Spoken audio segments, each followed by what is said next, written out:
Suavecito. ¿Cómo es la canción? Suavecito, te lo voy a decir Ramos Alum, te lo voy a decir Adecos, suavecito, para que entre despacito y te entre bien la idea que he descrito. Suavecito, pues. Vamos a decírselo suavecito. Así es que dice esa canción. Despacito. Te lo vamos a meter todito. 10 millones de votos por el buche. Despacito. Suavecito, pues.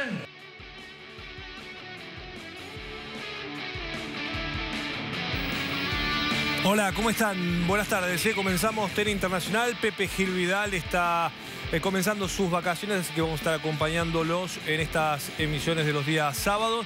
Y por supuesto, brutal es la palabra para Nicolás Maduro, el presidente de Venezuela, que juega a pesar de la miseria que se vive en el pueblo venezolano ya desde hace muchísimos años, ¿no? Generaciones perdidas básicamente en el marco de un país absolutamente empobrecido. Hay que contar novedades, entre ellas tienen que ver con el cambio de las elecciones, ¿sí? La decisión de posponerlas para el 20 de mayo y un principio de acuerdo por parte de la oposición con el gobierno de Maduro para esta nueva fecha de las elecciones presidenciales en Venezuela, que serán el 20 de mayo. Vamos a saludar a Denny Fernández, que es diputada de la oposición. Denny Fernández, gracias por atendernos. Buenas tardes desde Argentina, saludamos. Hola Franco, buenas tardes. ¿Qué tal? ¿Cómo estás? Un saludo para toda esa República de Argentina, que además de Venezuela estamos muy agradecidos por la gran receptividad y la solidaridad que hemos recibido del gobierno argentino y de ustedes todos los argentinos que han demostrado ser solidarios, han demostrado querer ayudar a este noble pueblo venezolano, y por supuesto que para nosotros eso genera el agradecimiento de una hermana república definitivamente que ha vivido también la calamidad en algún momento que nosotros en este momento vivimos, y sabiendo ustedes todo lo que ello conlleva y todo lo que un pueblo sufre cuando somos víctimas de la terrible crisis que atraviesan los pueblos, ustedes han tenido mucha solidaridad y receptividad con nosotros, y no nos queda sino agradecer esa solidaridad de ustedes para con este pueblo venezolano. Diputada, estábamos viendo imágenes de Maduro bailando en el escenario, cantando despacito. Quería preguntarle cómo se llegó a este acuerdo para modificar la fecha, para postergar un mes más las elecciones. Bueno, mira, yo lo que puedo decir en ese sentido es que se nota que hay un gran nerviosismo del gobierno que busca de cualquier manera que se le avale un fraude electoral, que busca de cualquier manera que haya algún competidor con el cual él pueda decir que el gobierno estuvo de tú a tú, con el cual el gobierno compitió a sabiendas de que quien se inscribe no representa la unidad en su conjunto, o en este caso la persona que inscribió la candidatura, más allá de la que pudo haber inscrito el gobierno, no forma parte de la oposición completa, como también nosotros debemos reconocer. En eso hay que tener ecuanimidad, hay que tener raciocinio, y nosotros también pues en ese sentido reconocemos que la mesa de la unidad en su conjunto no representa a toda la oposición, porque si alguien que hasta ayer estuvo dentro de la mesa de la unidad hoy ya no está, pero mientras siga estando en disconformidad o distante a la política del gobierno, esa persona, aun cuando no esté dentro de la coalición opositora, sigue siendo opositor al gobierno, salvo que mañana veamos que coincide con algunas políticas del gobierno o que coincide con algunas propuestas del gobierno. De allí pudiéramos decir que deja de ser oposición. Yo lo que creo que aquí pues hay que hacer un gran análisis de toda la situación, y eso lo está haciendo la mesa de la unidad para hacer los llamados de atención, el llamamiento, porque todos nos necesitamos en una situación tan terrible como la que estamos viviendo, y en un exacerbado uso del poder y de las instituciones del Estado. es necesario que todos estemos unidos y de allí que no podemos entonces nosotros golpear a quien hoy se inscribe como candidato presidencial de la oposición, repito, a sabiendas de que no representa a toda la oposición, pero también a sabiendas de que todos somos necesarios. Diputada, de hacer el llamado. Entonces, ¿qué proponen? Digo, si no es el voto el 20 de mayo, ¿cuál sería la propuesta para salir de esta crisis? Bueno, mira, yo soy de las que creo en el voto, yo soy de las que opino y por eso que te digo que hay posiciones encontradas dentro de la mesa de la unidad y no es que no estemos unidos, es que cada cual tiene un criterio. Yo soy de las que creo que es el voto y es a través del mecanismo del voto y que no hay manera, no hay forma de que Nicolás Maduro gane una elección presidencial en Venezuela en este momento si nosotros vamos a votar, pero para eso se requiere que estemos unidos, porque si nos fracturamos, si se fracciona la unidad, pues definitivamente va a ganar el gobierno, a pesar de que hoy tiene un gran rechazo popular, pero no habría forma tampoco de ganar si no presentamos candidatos, si no competimos, si no nos unimos y si no participamos. Pero también la situación en Venezuela es muy compleja y muy complicada, Franco. Mira, es que hay que analizar que debemos tener condiciones para poder participar, porque la condición no es solo un cambio de fecha a escasamente un mes. Bueno, tienen que haber otras condiciones y eso forma parte del análisis que la Mesa de la Unidad está llevando a cabo en estos últimos días cuando se anuncian que nos van a devolver nuevamente cada quien a sus centros de votación, cuando se suscribe un acuerdo, esperemos que se cumpla, en donde los puntos de concentración, tanto de la oposición como del gobierno, van a estar a 2 metros de distancia de los centros de votación, vale decir, los centros de acopio de cada factor político o de cada candidato van a estar a 200 metros del centro de votación. Eso estaba previsto en la norma, eso no es nada nuevo. Lo importante es que el gobierno lo cumpla, porque siempre sancionan a la oposición para que retiren los puntos de concentración, pero resulta que el gobierno tiene sus puntos muy cercanos a los centros de votación. Además, los coordinadores de centro, además la actuación del Plan República, el exacerbado abuso de poder, el peculado de uso, que es un delito que consiste en usar los bienes y recursos del Estado en beneficio de la candidatura, en este caso el candidato del gobierno. Es decir, tiene que haber una cantidad de condiciones que permitan que el pueblo sienta la seguridad de que vamos a competir y si ganamos nos van a respetar el voto del pueblo y nosotros vamos a tener cómo defenderlo. Gracias, Denny Fernández. Gracias, diputada. Buenas tardes. Gracias a ti, Franco. Un gran saludo a todo el pueblo argentino. Bueno, muy amable. Enseguida vamos a estar con Jorge Castro, analista internacional. Vamos a hablar de Trump. Enseguida vamos a estar con Mario Resende, periodista brasileño. Vamos a estar hablando de Temer y los militares. Pero estamos con Mariano Cócaro porque seguimos con Venezuela. Hay mucho todavía para contar de Venezuela. Mariana, desde la redacción. Hola, buenas tardes. Hola, Franco. Mira, nos llega desde Venezuela esta portada del diario El Nacional. Mira este dato. Más de 25% del electorado opositor se fue del país. Los últimos datos son de los analistas de la firma Datincorp, que ellos relevaron que 4 millones de venezolanos ya se fueron del país y dentro de esos 4 millones de venezolanos el 25% es opositor. O sea, el 25% del total del electorado, Franco. Hay en estas elecciones, por eso también la oposición ve como otra de las trabas para no participar de las elecciones, ¿no? Este dato. Bueno, el dato, gracias Mariana, se lo vamos a preguntar, el dato que nos da Mariana Cócaro se lo vamos a preguntar además a quien justamente está exiliado en este momento. Ha sido además, o sigue siendo en realidad, magistrado principal, juez de la Sala de Casación Penal del Tribunal Supremo de Venezuela. Es abogado penalista venezolano, se llama Alejandro Rebolledo. Le agradecemos estos minutos por atendernos en Argentina en TN Internacional. Franco Mercurial lo saluda. Hola. Franco, qué gusto saludarte. Un inmenso saludo a nuestro querido pueblo argentino y por supuesto las gracias eternas por la solidaridad para con nuestros compatriotas. Antes de preguntarle, queríamos primero conocer por qué se fue de Venezuela, por qué tuvo que exiliarse. Bueno, Franco, nosotros el 21 de julio del año 2017 fuimos juramentados por la Asamblea Nacional Democrática de Venezuela, y a raíz de esa juramentación para pertenecer al Tribunal Supremo de Justicia, bueno, comenzó la persecución del régimen hacia todos nosotros y tuvimos lamentablemente pues que salir para resguardar nuestra seguridad e integridad. ¿Cuál es la posición que tiene usted respecto a las elecciones, a la convocatoria de Maduro, a lo que dice por un lado la oposición y a este dato que nos daba recién nuestra compañera Mariana Cócaro sobre la cantidad de venezolanos exiliados?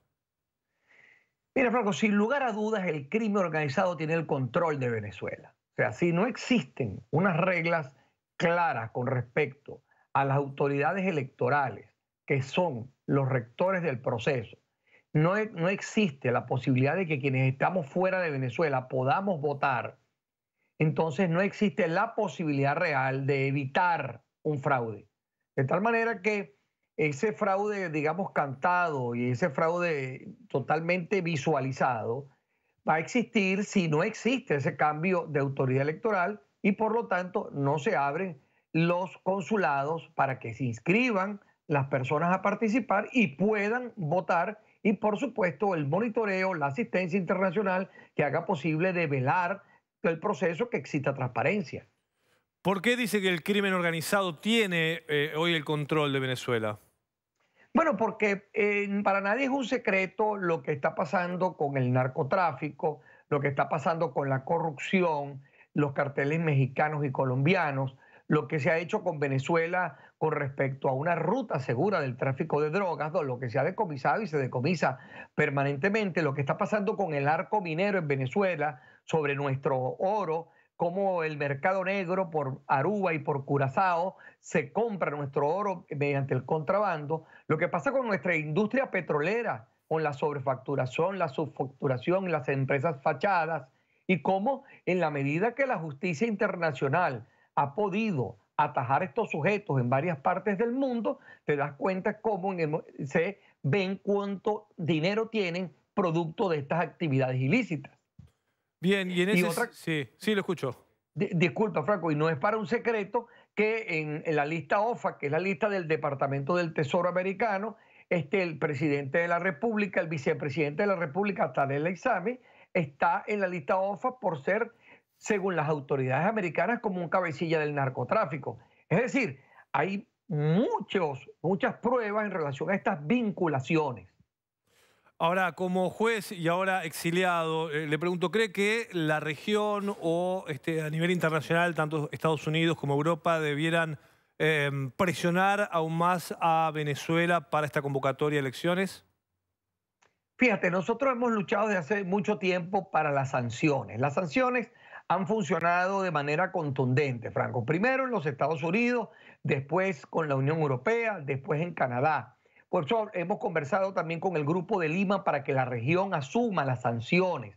Fíjate que el primer punto de conversación de estos sujetos que llevaron a la mesa en República Dominicana fue precisamente las sanciones, porque las sanciones hacen posible que estos sujetos tengan una chequera, pero nadie les acepte los cheques, porque tú no puedes estar violando los derechos humanos, siendo los países líderes en corrupción, en lavado de dinero, con vinculaciones totalmente con el narcotráfico, y tú pretendas ir por el mundo como que si tú haces las cosas de manera transparente y parece que el equivocado fuera el mundo y no fueras tú. Entonces, de tal manera que nosotros debemos insistir en las sanciones para que las sanciones permitan que estos criminales paguen por sus delitos, que tienen a un pueblo lleno de corrupción, de hambre, de miseria y sin medicina. Entonces, cuando tú tienes un pueblo enfermo, que es la agenda castrocomunista, tienes un país enfermo, un país sin comida, ¿quién va a protestar? Si lo que estás es buscando precisamente cómo tú puedes solventar tus cosas básicas. Por último, le pregunto, ¿juez tiene el sueño de volver pronto a Venezuela? Nosotros luchando todos los días para eso, Franco. Estamos luchando todos los días y nunca perderemos la esperanza de regresar a nuestra patria. Gracias por estos minutos, es muy amable. Gracias, Franco. Gracias. Saludos a todos. Es el juez de la Corte Suprema, Alejandro Reboledo, exiliado en este caso en Miami. Ha salido de Venezuela en medio de esta crisis política y sobre todo económica que sufren millones de venezolanos. Bueno, y nada que nos pueda sorprender como esta historia de un gobernador que ocultó fondos en Andorra y en Suiza. Se llama Rafael Lavaca, es gobernador del estado de Carabobo y ocultó fondos millonarios en Suiza y en Andorra. Según la banca privada de Andorra, el diario El País de España publicó estos detalles de este dirigente que pertenece al Partido Socialista Unido de Venezuela, que es el partido de Nicolás Maduro, de Hugo Chávez. Carabobo es el tercer estado más poblado de Venezuela, con más de 2 millones de habitantes. Y ahora la publicación en el diario El País de los fondos millonarios guardados en cuentas en Andorra y también en Suiza.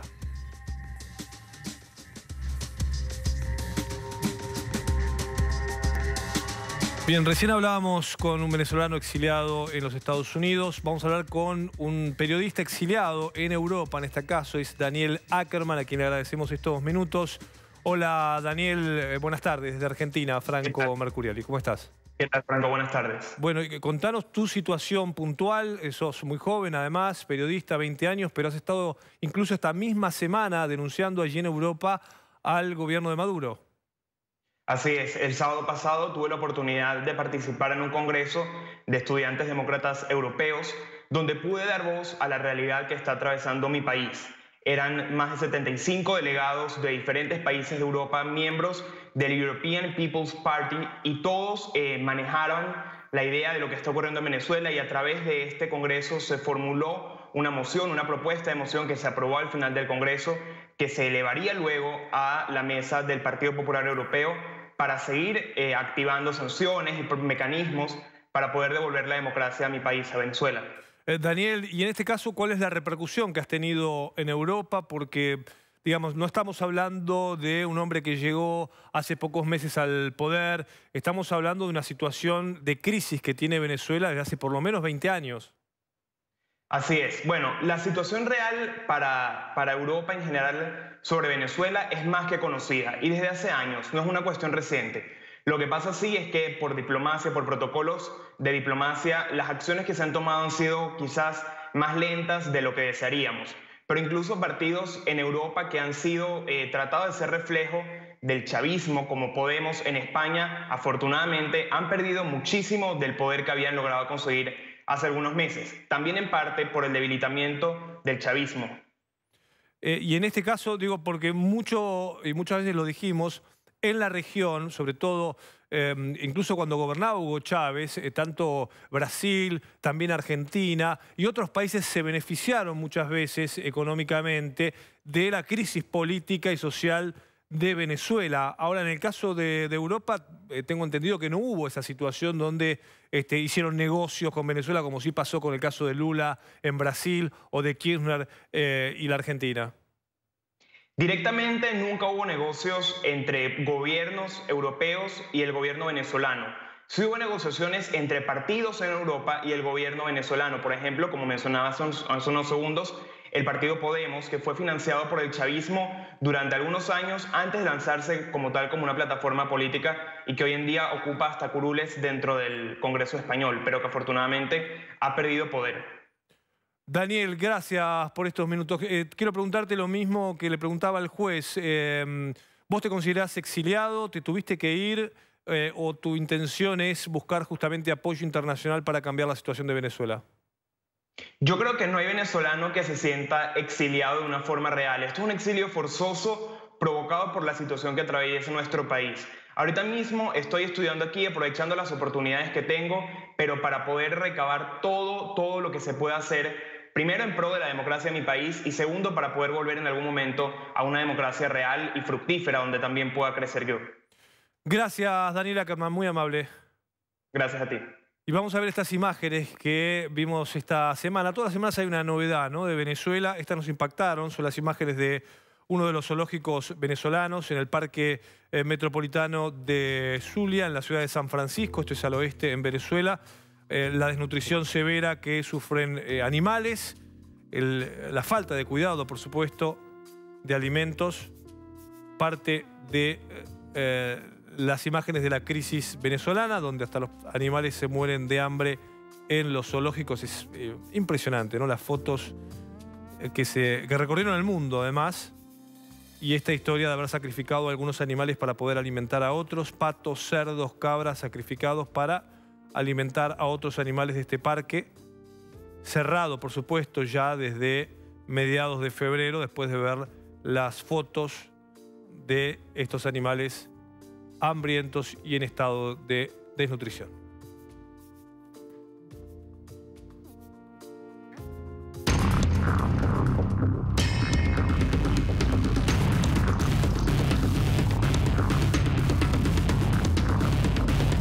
There were some students that were trying to get into his classroom. He wasn't letting anybody in the classroom. He was in there by himself. When the principal, Mr. Bartu, came to the classroom to, I guess, see what the problem was, Mr. Davidson blocked him from entering the room. When the principal put a key in the door to try to unlock the classroom, Mr. Davidson apparently fired a shot from a handgun through an exterior window of the classroom. It did not appear that it was aimed at anybody. It obviously broke out the window, and at that point the school went in. Bien, y ya estamos en nuestros estudios con el analista internacional Jorge Castro, a quien le agradecemos que esté con nosotros. Jorge, gracias. Por favor, gracias por invitarme. Muchas preguntas para hacer sobre Trump, Estados Unidos y las armas, y también la guerra comercial, ¿no?, que esta semana o en estas horas Donald Trump ha iniciado. Enseguida lo vamos a escuchar a Jorge Castro, pero nos vamos a ir a los Estados Unidos. Celia Mendoza es periodista de La Voz de las Américas y queremos tener su reporte. Celia, gracias por atendernos. Buenas tardes. Muy buenas tardes, muchísimas gracias. Contanos, Celia, las novedades respecto a la postura de Trump y de la propia sociedad estadounidense respecto a las armas, ¿no? La postura de Trump parece o controvertida o haber cambiado en las últimas horas, pidiendo más controles para la compra de armas. Así es, y esto es lo que hemos visto en las últimas reuniones y en los temas importantes del país. Sabemos algo significativo, y es que se reunió esta semana con demócratas y republicanos, que puso una posición muy seria asegurando que iba a hacer leyes nuevas, que iba a controlar las armas, que iba a buscar la manera de que se logre de alguna manera desde el Ejecutivo eliminar algunos de los elementos que podrían hacer armas semiautomáticas, armas automáticas, pero también dijo que era importante que se aumentara la edad en algunos de los casos para que las personas menores de 21 años no puedan obtener armas. 48 horas después se reunió con la NRA, los líderes de la Asociación del Rifle, y simplemente ellos mismos en un comunicado indicaron que el presidente no quería hacer ningún tipo de cambio o restringir el acceso a las armas. Y ahí es donde realmente hay dudas de qué es exactamente lo que quiere hacer el presidente y cómo va a controlar este problema que esta semana ha llevado a otros incidentes. Inclusive hace tan solo minutos se estableció el protocolo de seguridad en frente a la Casa Blanca, donde una persona, al parecer, según el servicio secreto, se ha disparado a él mismo, y esto nos muestra lo fácil que es para los estadounidenses tener armas y no solamente ir a los demás, pero también hacerse daño a sí mismos. Celia, ¿cuáles son los datos de las encuestas? ¿Qué dice la sociedad norteamericana respecto a tener armas? ¿Quieren las armas? ¿Quieren controles?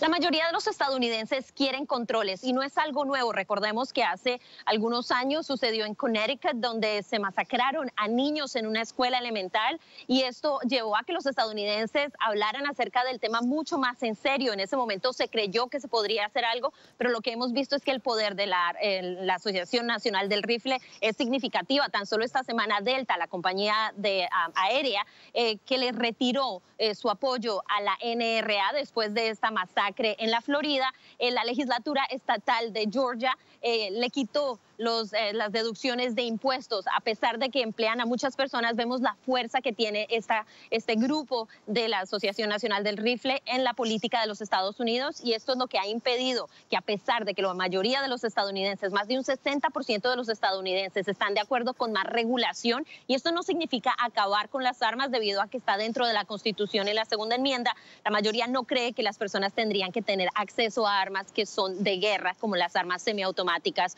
o cualquier tipo de munición de alto poder. Gracias, Celia Mendoza. Un saludo, muy amable. Gracias a ustedes. La información de la colega de La Voz de las Américas y la cena que tuvo el jueves por la noche Donald Trump con la Asociación Nacional del Rifle, donde les prometió, y van a ver los mensajes en los tweets del propio gobierno de los Estados Unidos, donde prometió mantener la situación tal y como está hasta ahora. Es decir, primero dijo que había que armar a los docentes, a los profesores en las escuelas para defenderse de los atacantes. Después señaló que había que tener más controles a la hora de la compra de armas, y después la presión de la Asociación Nacional del Rifle terminó sosteniendo en ese caso que no va a haber cambios. Mariana Cócaro tiene información. Sí, Franco, te voy a mostrar los dos tweets que causaron un poco de enojo en la población después del tiroteo en Florida. Este es el primer tweet que causó enojo, el de Trump, que dijo: gran encuentro en la oficina Oval con la Asociación Nacional del Rifle, ¿no? Y seguido de esto, La Asociación Nacional del Rifle también retuiteó el tuit de Trump y después tuiteó su propio mensaje en el que remarcaban que todos quieren escuelas seguras, reformas en salud mental, alejar a las personas peligrosas de las armas, pero remarcó que el presidente apoya la segunda enmienda y no quiere control de armas. Chris Cox es el director ejecutivo de la Agencia Nacional del Rifle que se reunió con Trump. Así que este mensaje sobre todo fue el que causó enojo en la población, ¿no? Porque lo que no hablan de salud mental, pero no hablan de hacer reformas en la segunda enmienda, que sería la que permitiría hacer control de armas. Bien, Mariana, gracias. Ahora seguimos con vos y lo tenemos a Jorge Castro, por suerte, para analizar esto. Jorge, ¿cómo es esto? Nos cuesta un poco en la Argentina entender esto de que la gente o los gobiernos acepten esto, ¿no? De que cualquiera puede ir a un supermercado y como compras una golosina te llevas una pistola, una ametralladora o lo que fuera. Pues tiene que ver con las características del sistema político norteamericano. La civilización estadounidense se creó de abajo hacia arriba. Esto es, el centro del poder político en Estados Unidos no está en el poder ejecutivo, que es una creación posterior, sino que está en la democracia local. Esto hace que el ciudadano norteamericano tenga un poder que no tiene ninguna otra parte del mundo. Y uno de esos elementos del poder que tiene el ciudadano norteamericano, precisamente porque el poder político surge de abajo hacia arriba, es el de disponer de armas para la defensa de sí mismo, de sus libertades y del propio Estado norteamericano. Por eso es que se trata de una enmienda constitucional. La compra, uso, disposición de armas es un elemento constitutivo de la Constitución norteamericana y tiene un amplísimo respaldo en los Estados Unidos. O sea que cambiar eso es cambiar la Constitución. Bueno, quien quiera, digamos, controlar, por ejemplo, las armas sería anticonstitucional. No, cambiar eso habría que hacer otro Estados Unidos. Habría que crear una civilización distinta a la que ha existido en el norte de América en los últimos 250 años. Esta es una cuestión fundamental, constitutiva de los Estados Unidos. Esta es una diferencia fundamental con respecto al Estado-nación de origen europeo, surgido del Estado absolutista, donde el poder se ha creado de arriba hacia abajo y por lo tanto el monopolio de la violencia, el ejercicio de la violencia física está desde siempre en manos del Estado soberano que está colocado en la cima de la construcción del sistema político. Es muy bueno, Jorge, este análisis, pero ahora hay nuevas generaciones. Los millennials o los que vienen ahora son, digamos, gente con otras visiones. Digo, ¿cómo va a cuajar esto que pasó hace 200 años y que se mantuvo cuando hay gente que está reclamando que esto se modifique, ¿no? Es decir, que ya no quiere que todo el mundo tenga armas y acceso a las armas. Bueno, se modifique dentro de la continuidad norteamericana. Si hay un país en el mundo donde hay una profunda continuidad política, son los Estados Unidos. El sistema político norteamericano es el más legítimo del mundo. En este sentido es que ha podido realizar extraordinarias transformaciones sociales y políticas. Por ejemplo, la terminación de la discriminación racial en menos de una generación dentro del mismo sistema político. En este aspecto lo que hay que entender es que esto que está haciendo Trump ahora, de ninguna manera hay que darlo por cerrado. Es probable que haya novedades de fuste esta semana que comienza en lo que se refiere al hecho de que él habría logrado un acuerdo con la Asociación Nacional del Rifle para avanzar en el logro de un acuerdo a su vez con los demócratas para conseguir una sola ley que permita establecer límites al control y al uso de las armas de parte sobre todo de los mentalmente que tengan una perturbación mental significativa, como es el caso reciente del estado de Florida. Pero el punto fundamental... O sea que hay cambios, está cediendo en algo. No está cediendo en nada. No hay presidente en la historia de Estados Unidos que haya sido más favorable a la defensa de la segunda enmienda de la Constitución norteamericana y más favorable a la Asociación del Rifle de los Estados Unidos que Donald Trump. Precisamente por eso él es el que está en mejores condiciones para llegar a un acuerdo con la Asociación Nacional del Rifle, porque esta organización que expresa la masa de la sociedad norteamericana sabe profundamente que el gran defensor de ellos y de la segunda enmienda de la Constitución norteamericana es el actual presidente Donald Trump. Pero Jorge, estás diciendo que esta misma semana puede haber cambios. Puede haber novedades fundamentales. Hasta ahora no hubo. Obama, como presidente, digamos, progresista, no logró cambiar esto. Obama era un enemigo de la Asociación Nacional del Rifle. Donald Trump es el principal aliado de la Asociación Nacional del Rifle. Por lo tanto, él tiene un espacio político en el mundo de los que defienden la segunda enmienda de la Constitución y los que defienden la Asociación Nacional de Rifle, que no tuvo ningún otro presidente norteamericano y está dispuesto a utilizarlo. Esta semana que viene es probable que haya novedades significativas en el sentido de una modificación del uso de las armas en los Estados Unidos por iniciativa del propio presidente Donald Trump. ¿Está jugando electoralmente Trump? ¿Está pensando, él sueña con ser reelegido? Esta semana que acaba de transcurrir, Donald Trump ha nombrado y ha contratado a aquel que debe encargarse de la organización de su campaña presidencial de los próximos 2 años. Ya ha lanzado su candidatura para la reelección en el año 2019. Donald Trump, esta última semana, ya ha puesto de relieve con una medida de orden práctico, que es la designación del encargado, coordinador de su nueva campaña presidencial, que él aspira a ser nuevamente presidente de los Estados Unidos al concluir su actual mandato de 4 años. Es impresionante. Ahora, por un lado veníamos hablando de la baja estima que tienen las encuestas Trump, o no, o esto, más allá de lo que digan las encuestas, él tiene chances incluso de seguir compitiendo. Yo lo que diría es lo siguiente, Franco. El 22 de diciembre del año pasado, después de que el Congreso norteamericano, controlado en sus 2 cámaras por los republicanos, aprobara el mayor recorte de impuestos de la historia norteamericana desde la década del 80, Donald Trump sancionó esa reforma, ese recorte de impuestos el día 22 de diciembre. El resultado es que este año en los Estados Unidos hay un boom de inversiones de alcance histórico. Por lo tanto, lo que hay que prever es que la economía norteamericana este año, después de crecer a una tasa de 3.1% anual los últimos 3 trimestres, en una situación de pleno empleo, la tasa de desocupación de Estados Unidos es 4.1%, es la más baja desde la década del 60. Este año la economía norteamericana crezca por el boom de inversiones que está recibiendo a una tasa de más de 4% anual o más.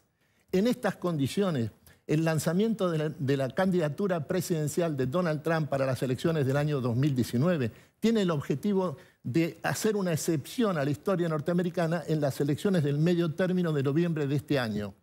Porque Donald Trump aspira a que esta vez sea una excepción y el gobierno, el partido que está en el ejercicio del gobierno, que son los republicanos, no pierda, como ha ocurrido casi siempre desde la década del 30, las elecciones de medio término en manos de la oposición. Para lo cual, lo que aspira es, sobre la base de este crecimiento extraordinario de la economía norteamericana, este boom de inversiones que está recibiendo, aspira a aumentar en 6 o 9 senadores en la composición mayoritaria republicana en la Cámara de Senadores. Por un lado, sobre todo los senadores de los estados demócratas están en riesgo, son los senadores demócratas de los estados en los que ya se impuso Donald Trump en las elecciones presidenciales del 2016. Y al mismo tiempo ampliar quizás 10, 20 diputados o representantes, la mayoría republicana en la Cámara de Representantes. Con Jorge Castro estuvimos la madrugada en la que, digamos, cambió el mundo, si querés, porque mientras todos pronosticaban la victoria de Hillary Clinton, a medianoche hubo un cambio de tendencia y ganó Donald Trump. Y ahora Castro está hablando de la posibilidad de Trump de seguir gobernando los Estados Unidos. ¿Hay algo del otro lado, digo, después de la derrota de Hillary? ¿Hay candidatos fuertes o todavía falta? Aparecen menciones, pero que son más bien de orden estadístico. Se menciona 15, 20 candidatos presidenciales, precandidatos presidenciales demócratas, lo que quiere decir es que prácticamente no hay ninguno. No hay una figura. Los llevo al terreno económico y comercial porque esta semana también hubo novedades de Donald Trump que, ¿no? Acelera siempre sus decisiones y se refirió puntualmente a cobrar aranceles a las importaciones de acero y aluminio, algo que muchos dicen, no sé, usted tendrá el detalle, apunta a China, pero que también golpea a la Argentina. Bueno, lo que ha hecho Trump anunció esta semana que va a poner en ejecución la semana que viene, es una recomendación que le acaba de hacer la Secretaría de Comercio de los Estados Unidos, que le dirige Wilbur Ross. Esto es lo que lleva a que haya anunciado un aumento del 25%, con una nueva tarifa, con un incremento del 25%, hacia todas las exportaciones de acero que se dirijan hacia los Estados Unidos y un aumento del 10%, también de carácter global, para todas las exportaciones de aluminio que se dirijan a los Estados Unidos. ¿En qué cuadro hay que presentar esta situación? Estados Unidos es la mitad es la mitad de la demanda mundial.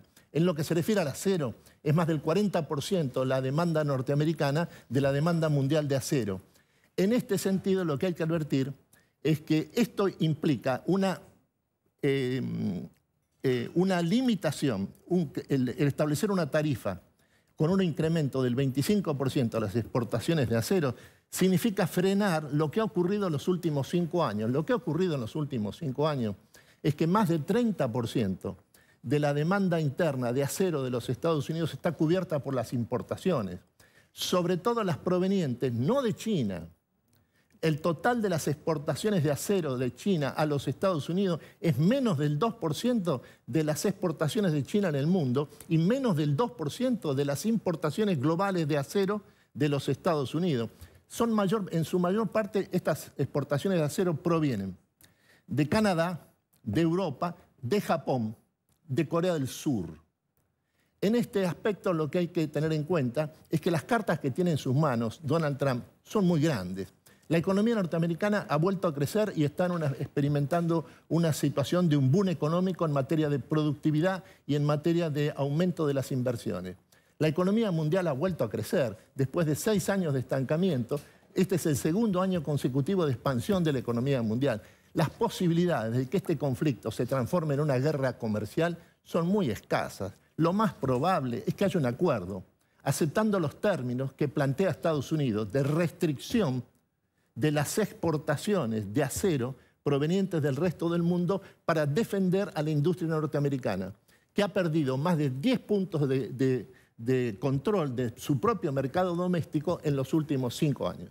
Es decir, que está buscando Trump sentarse a negociar de esta manera con mucha dureza.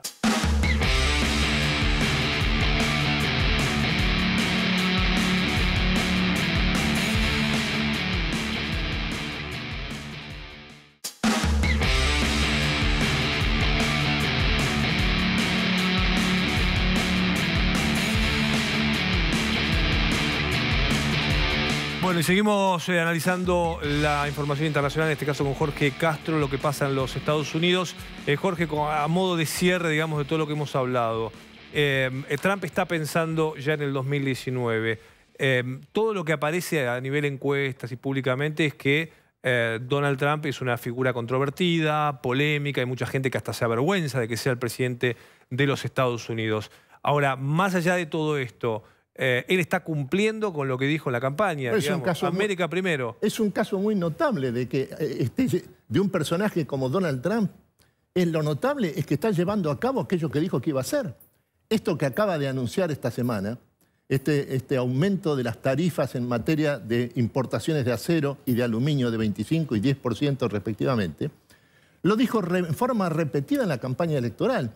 En realidad es una de las posiciones más comunes que él ha tenido públicamente en los últimos 20 años. Gracias por haber venido.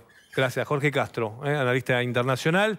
Dejamos Estados Unidos y nos vamos a meter con la realidad de Brasil.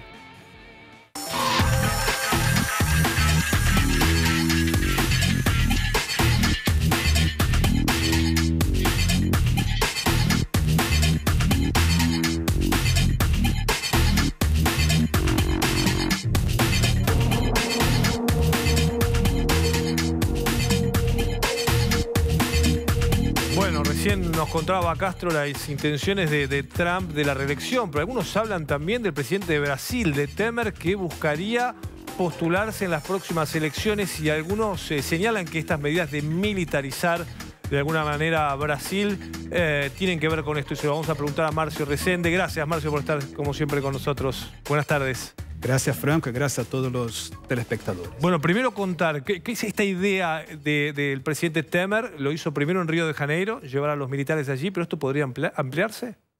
Podría ampliarse, y podría ampliarse también en Río de Janeiro.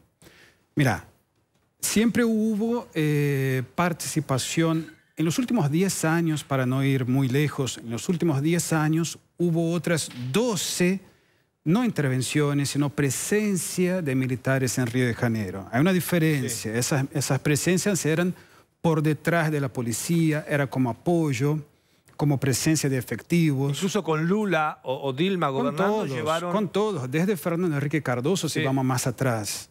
A las favelas sobre todo, ¿no? No solamente favelas, también... pero sí, básicamente lugares más peligrosos donde el Estado no está presente, ¿no? Muy presente. En algunos casos ni siquiera presente, ahí. Pero el ejército no tenía poder de policía y de alguna manera apoyaba a la policía que sí actuaba. Pero no es lo mismo que ahora. Ahora es una intervención federal, importante, no es militar, pero sí es coordinada por un general, un militar. Por lo tanto, ya es algo más híbrido. Esa intervención es solamente en el área de seguridad de Río de Janeiro, donde el gobernador de Río de Janeiro, el intendente de Río de Janeiro pierden los poderes, ya no mandan más nada. Quien manda es ese interventor y ese sí ahora va para el frente de la línea de combate. A ver, el gobernador y el intendente no mandan en materia de seguridad. Solamente de seguridad. En la práctica ya no mandaba nada porque ya habían perdido el control. Es un desastre. Claro. Lo que está pasando en Río de Janeiro es justamente la falencia, el quiebre, la bancarrota del Estado local, provincial, de la política. Río de Janeiro está gobernado por el populismo desde el regreso de la democracia. Es también la pérdida total de control para la violencia, para las facciones, en los presidios. Los presidios de Río de Janeiro hoy, el sistema penitenciario funciona como una especie de oficina de los narcotraficantes, del crimen organizado. Muy impresionante. Por otro lado, ¿es la primera vez que un ministro de Defensa en democracia es un general? El interventor es un general, pero no es el ministro. Ah, ok. El que era ministro de Defensa ahora, es interesante tu pregunta. ¿Qué significa que sea un interventor entonces? Todo lo que pase en materia de seguridad en Río de Janeiro, digamos para la gente que Río de Janeiro es la ciudad de Río de Janeiro, São Sebastião do Rio de Janeiro, pero también el estado de Río de Janeiro, es como acá, capital y provincia. Ese interventor va a actuar en el estado de Río de Janeiro, es más allá del municipio de Río de Janeiro. Y él ya dijo que es un laboratorio. Río de Janeiro es un laboratorio. Entonces la pregunta siguiente es, entonces eso va para los demás estados también, porque Río de Janeiro en términos de criminalidad es el 10º estado en criminalidad, no es el primero. O sea, hay otros estados más peligrosos o más inseguros. Hay otros más inseguros. Lo que pasa es que Río de Janeiro es la vidriera de Brasil. Claro. Ese es el tema. Entonces, y es donde la cosa está mejor organizada. Bueno, São Paulo también está muy organizado con el PCC. Entonces, ese interventor va a actuar. Ahora, él va a liderar, ya no más ningún ministro de seguridad, ningún secretario de seguridad. Él va a actuar coordinando las policías, civil, militar, hasta el cuerpo de bomberos, el sistema penitenciario. Él va a mandar y ahí va a estar en la frente de combate. ¿Y qué poderes tienen entonces hoy, digo ahora, los militares en Río de Janeiro? ¿Qué pueden hacer? ¿Pueden ejercer detenciones, por ejemplo? Bueno, ahí no está del todo claro. Todavía no se anunció. Da la impresión que eso está un poco improvisado, no hubo tanta planificación y se está dando ahora. Una de las cosas que más se discute cuando se cuestiona esta intervención es la cuestión jurídica, legal. ¿Qué poder van a tener los militares? Los militares quieren tener todo, el poder de actuar como policía, de poder actuar, disparar y herir y matar, si necesario. Y hay todo un cuestionamiento de grupos de derechos humanos que no. Ahora sí es importante decir también que de las ONGs y grupos de derechos humanos hay muchos en favor y muchos con prestigio favorables. Ajá. Bueno, es interesante, te iba a preguntar, porque yo estaba leyendo antes del programa algunas de las encuestas que mostraban que el 83%, corregime si está mal, sí, ya es más, 86% de los brasileños, sí, 86%, sí, 86% de los brasileños está de acuerdo con la presencia de los militares. Exacto. Es decir, que primero la inseguridad es un drama, evidentemente. Es un drama. La gente acepta este tipo de decisiones polémicas, ¿no? Yo nací y crecí en Río de Janeiro, yo soy de ahí. Y ese problema, ese flagelo en toda la ciudad, todo el Estado. Pero ha empeorado, digamos. Empeoró, por supuesto. Sí, empeoró, pero en mi época ya era. Ya era peligroso. Ya era peligroso. Y ahora es el descontrol. Ahora se perdió totalmente. No se sabe tampoco cuál es el objetivo final de esa intervención que va hasta el día 31 de diciembre. Eso tiene alguna explicación porque Temer deja el gobierno el día 1 de enero. Claro. Entonces, se supone que podría un nuevo presidente elegido ya pedir la extensión. Exacto. Pero está bien, digamos, él toma una medida... Toma una medida, sí. Hasta el final de su mandato, como para no dejar un interventor militar en una transición, por ejemplo, ¿no? Sí, podría pensarse eso. También se puede pensar que él encontró esa salida para tener alguna tarea administrativa, algún motivo, algún objetivo de gobierno. Porque las reformas que él ya tenía que aplicar, impopulares, que tenía que lograr pasar, básicamente la reforma previsional, de ahí ya se desistió. Entonces, ¿cuál era la función de Temer? Era un gobierno vacío. Ahora encontró una salida. Marcio, te pregunto eso entonces. Se habla, él dice que no, Temer dice que no, pero algunos hablan de que él quiere ser candidato a presidente en octubre, en estas elecciones. 3 cosas que te digo ahí, posibles. Una, que él quiere ser candidato. No se entiende cómo. Tiene 4% de popularidad. 4%. 4%. Las encuestas tienen 3 puntos de margen de error, con lo cual puede ser que tenga 1 punto de popularidad. Entonces, ¿cómo no lo crece? vota nadie, sí. No se cree que vote nadie. Vamos a suponer que esto funciona muy bien. Todavía no se Recién sabe. dijiste, casi 9 de cada 10 está a favor de la medida que toma Temer. Puede ser que le crezca un poquito, ¿sí?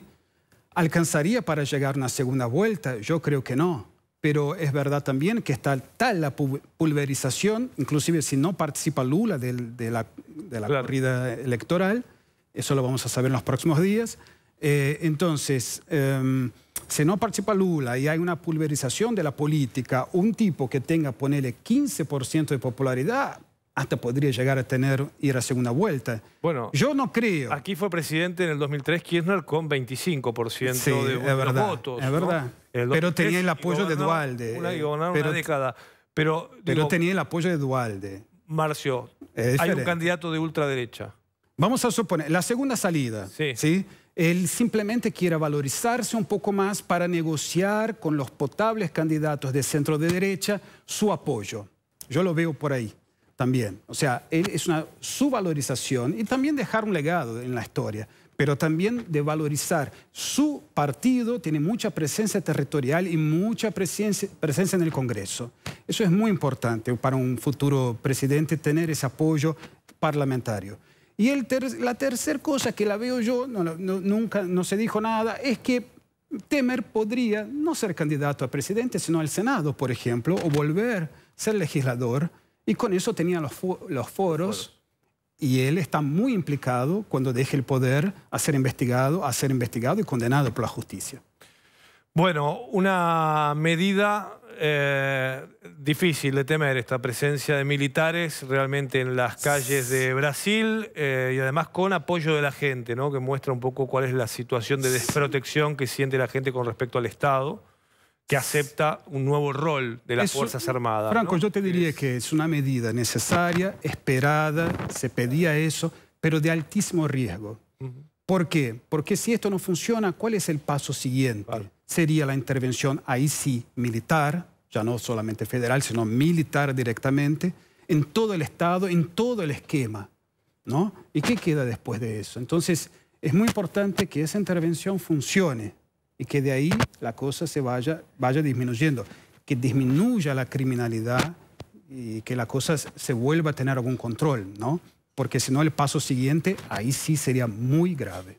Marcio, gracias por haber venido, como siempre. Escucharte es un placer. Nos informamos. Hacemos una pausa muy breve en TN Internacional y ya venimos.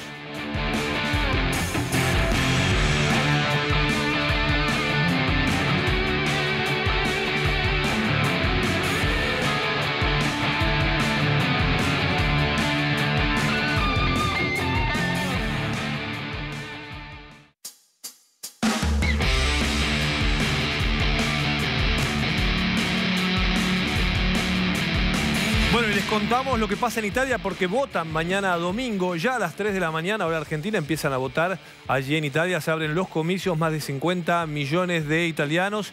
Y también los italianos que están en la Argentina han votado durante este mes de febrero para estas importantes elecciones parlamentarias, donde ahora les vamos a contar en detalle qué es lo que se está votando. Estamos hablando de un parlamento de 630 diputados, más de 300 senadores que se van a estar eligiendo en estas importantes elecciones en Italia. ¿Vuelve Berlusconi? Bueno, en realidad tiene una acusación por evasión fiscal, así que Berlusconi no va a poder ser el candidato, pero su fuerza, rodeada de una coalición de partidos de ultraderecha y de centroderecha, son considerados favoritos de cara a estos comicios. Más allá de que su líder, por evasión fiscal y por esta condena, está inhibido para ser candidato, su bloque conservador podría ganar las elecciones según las últimas encuestas con la coalición que ha conformado. Después está el partido de las 5 estrellas, el partido antisistema, que también tiene chance de hacer una muy buena elección. Está básicamente dividida en 3 esta elección. Los partidos de centro derecha, los partidos de centro izquierda, que también van en una coalición, y este partido antisistema que mencionaba recién, que tiene también un 30% aproximadamente de posibilidades de llevar legisladores al Parlamento. Decíamos recién, 630 diputados, 315 senadores se van a estar eligiendo mañana domingo en Italia. Los resultados definitivos se esperan para el lunes por la mañana, más allá de que el domingo a la noche ya habrá una tendencia respecto a quién gana la elección. En el 2013 la centroizquierda le ganó a los conservadores de Berlusconi con un resultado muy ajustado, 29-5 a 29-2. Por eso venimos diciendo que está dividido en 3 tercios esta elección en Italia, como ya pasó en el 2013. Si no llegan a formar gobierno, tendrán que volver a votar, como ya pasó en España en su momento, a fin de año tendrán que volver a una elección, algo que muchos creen que no va a ser probable que ocurra esto. Y Mariana Cócaro tiene más detalles esta elección y cómo impacta también en Europa. Mariana. Sí, en realidad, Franco, lo que te voy a mostrar es este mapa de cómo está conformado el poder en Europa en este momento hasta mañana, que son las elecciones en Italia. Bueno, ahí tenés la derecha, centro derecha y derecha euroescéptica. Es la mayoría de los países, está integrado la mayoría de los países como España, Alemania, Reino Unido, Austria y Polonia, ¿no? Ahí tenemos los mapitas, son los colores azules, celeste y violeta. Después rosa, fucsia sería la izquierda, y la izquierda radicalizada en Grecia, por ejemplo. Y la izquierda está en Suecia, Grecia y Portugal, ¿no? Entre los más importantes.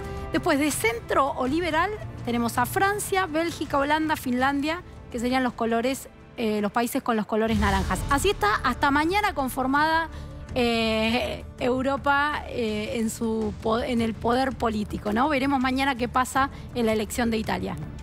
Gracias, Mariana. Muy bueno el mapa para visualizar cómo está dividido, ¿no? Entre izquierda, centro y derecha, el mapa europeo de este momento. Mariana Cócaro lo contaba.